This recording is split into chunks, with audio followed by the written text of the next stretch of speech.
ऐका बरोबर आहे ना.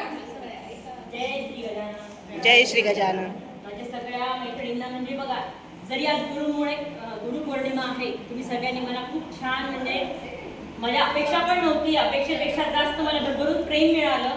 आणि आज जे सगळ्यांचे संवाद मी ऐकले, सगळ्या आपले ज्येष्ठ आदरणीय काकूंचे सगळे ऐकले, आपल्या मैत्रिणींचे जे संवाद एक एक ऐकले, ते ऐकून असं मन आतून भरून येतं की बाबा खरंच आहे. म्हणजे आपल्याला मैत्रिणी म्हणजे आपण म्हणतो ना की मी खूप लकी आहे किंवा मी खूप भाग्यवान आहे. मी फक्त एकच म्हणेन की हे बघ, इतक्या लोक म्हणतात माझी एवढी मोठी प्रॉपर्टी आहे, माझं हे आहे, माझा गाडी आहे, माझा बंगला आहे, माझी अमका आहे ढमका आहे, मी महिन्याला एवढी सॅलरी कमवतो.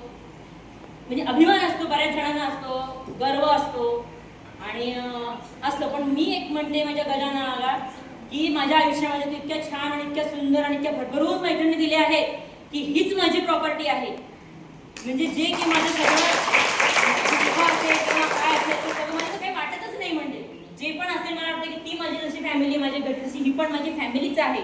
मी प्रत्येक गोष्ट शेअर करते या फॅमिलीसोबत, मग ती आनंदाची असो की अजून कशाची असो, अगदी मान असो की अपमान असो, प्रत्येक गोष्ट मी शेअर करते या ठिकाणी. आणि कोणतीच गोष्ट लपवत नाही. मला असं वाटत नाही की यांच्यापासून लपवावं मी एखादी गोष्ट, की यांना मी एखादी गोष्ट सांगू नये तर माझं थोडंसं कमी होईल, तसं मला वाटत नाही. अपमान जरी असेल तर मी वाटून सांगते की बघ तुम्हाला असं झालं, मला असं आवडलंच नाही, मला असे बोलले, आमचा मला कसा वागला. कारण बऱ्याच ठिकाणी आपण जातो, आपण बऱ्याच ठिकाणी कार्यक्रमांना जातो, एखाद्या मंदिरामध्ये जातो, प्रत्येक ठिकाणी सन्मान मिळतो, काही ठिकाणी अपमानही मिळतो. असं मला एकदम ठिकाणी मिळतोच ना आपल्याला. बघतो की नाही आपण, ते एखाद्याचं वागणं बोलणं असतं की काही, म्हणजे त्यांना एक मनामध्ये अशी भावना असते ती आपल्या त्यांच्या डोळ्यातनं नजरेतनं कळते की ही बस उडतेवर कैला जरा असं खाली आण. ही भावना आपल्याला कळते की यांचं जरा जास्तच आहे, यांना जरा खाली आणा, कळते आपल्याला सगळं. पण आपण काय समजायचं, इग्नोर करायच्या अशा गोष्टी की नाही.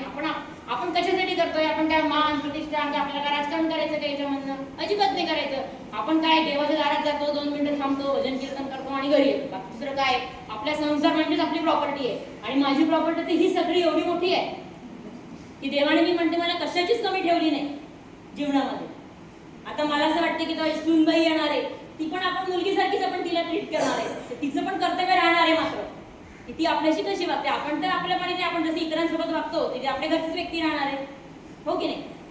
पण मला कसं म्हणायचं की आता आपण इतक्या जणांनी भेटतो. आता खूप जणांनी सांगितले अनुभव की मी आता डिलिव्हरीसाठी समजा काकू आली नाही बरेच दिवस, तिचा हात मोडला होता म्हणून ती आली नाही बरेच दिवस. प्रत्येकाचे प्रॉब्लेम्स आहेत. आता मुलं, संसार, आता मुलं मोठी झाली, प्रत्येकाच्या मुलांची लग्न होत आहेत, जमत आहेत कोणाकोणाची. आपण एकमेकांच्या लग्नांमध्ये जातो, एन्जॉय करतो, ते छान वाटतं. एवढ्या ग्रुपने आपण फोटो काढतो, मग ते फॅमिलीला पण किती छान वाटतं आपल्या की आहे बरं हिचा ग्रुप एवढा. म्हणजे नाही म्हटलं तरी त्यांना पण कळतं की नाही, ही चांगल्या लोकांच्या संगतीमध्ये आहे.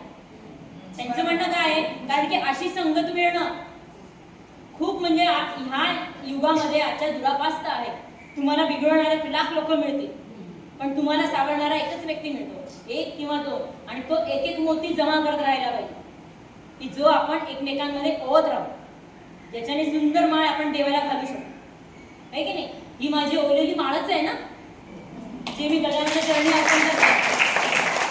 आता मी नुसतं म्हणते की आपलं सुंदरकांड आहे का, किती पटपट सगळेजण येतात, भजन आहे, इकडं कार्यक्रम आहे, चला ग. आता नुसतं मी आपण अनाउन्समेंट केली, आपल्याला दहीहंडीचा कार्यक्रम आहे, मंगळागौरीचा कार्यक्रम आहे, आता आपल्याला नागपंचमी करायची आहे. किती मैत्रिणी पटपट गोळा होतात, किती पटकन एकमेकांचे लगेच संवाद साधतात की नाही आपण हे करूया, आपण असा डान्स करूया, आपण असं करूया. हे काय, हे आपलं जे आपल्याला कधी मिळालं नाही कुठे, आपण ते एकमेकांमध्ये शोधतो आणि आपण ते करायला जातो, आहे की नाही. आता आपण बघतो, आपण फॅमिली, आपल्या इतर नातेवाईकांना आपण वाईट म्हणत नाही, पण आपण ते जातो, ते प्रेम आपल्याला मिळत नाही जे आपल्याला पाहिजे असतं. आपण असं म्हणत नाही की आम्ही खूप मानाचे व्यक्ती, तुम्ही आम्हाला मान द्या, सन्मान द्या, नारळ द्या, श्रीफळ द्या, शाल द्या. ही अपेक्षा आहे का आपली. 2 प्रेमाचे शब्द, 2 प्रेमाचे संवाद आपल्यासाठी खूप आहे एकमेकांसाठी. जसं आपण मैत्रिणीमध्ये एकमेकींना मारतो पण, नालायक म्हणतो पण तेवढ्या प्रेमाने जवळ पण येतो. हे प्रेम आहे ना आपलं, एकमेकांमध्ये आपण जे सुसंवाद साधतो किंवा काय करतो. आता बघा, आपण आता लगेच आपल्याला आठवण आली, बसल्या असं कंटाळा जरी आला तर आमच्याकडे त्या दिवशी 2-3 आमचे पाहुणे आले, सगळे मंडळी. अगं अर्चना, काहीतरी लावणं टीव्हीला, फार बोर होतंय, म्हणजे वेळ जात नाही आमचा. थांबा म्हटलं, आमचे युट्यूबचे व्हिडिओ लावते, आपल्या दहीहंडीचा व्हिडिओ लावला, मंगळागौरीचा, ते एक करत 3-3.5 तास झाले तर त्या बघतच होत्या. मी म्हटलं उठा ना आता. अगं तू किती लावते एकसारखी. म्हटलं मी लावते, ऑटोमॅटिकली माळ येते म्हटलं. तुम्ही उठा जागेवर. म्हणजे तू एवढे कधी बनवले, तू किती वेळ लागलं असेल तुम्हाला, मग आपले योगाचे, आपले प्राणायामचे आहेत, आपले भजनाचे आहेत, आपले मंगळागौरीचे, आपण प्रत्येक ठिकाणी डान्स करतो. आपली डायरेक्टर आहे चांगली, डान्सर्स आहे आपल्यामध्ये वेगळे छान छान सगळ्या मैत्रिणी. म्हणजे आपल्या कोणती कला नाही आपल्या मैत्रिणींमध्ये, सगळ्या कला. म्हणजे अगदी खाण्यापिण्यापासून तर बघ आपण ते बस्ती शक्ती सुरू करायचं आपल्याला परत. आता मध्ये आता याच्यामुळे सगळं बंद पडलेलं. एक एक पदार्थच होतो आपापला शिकवत होता आपल्याला चांगला.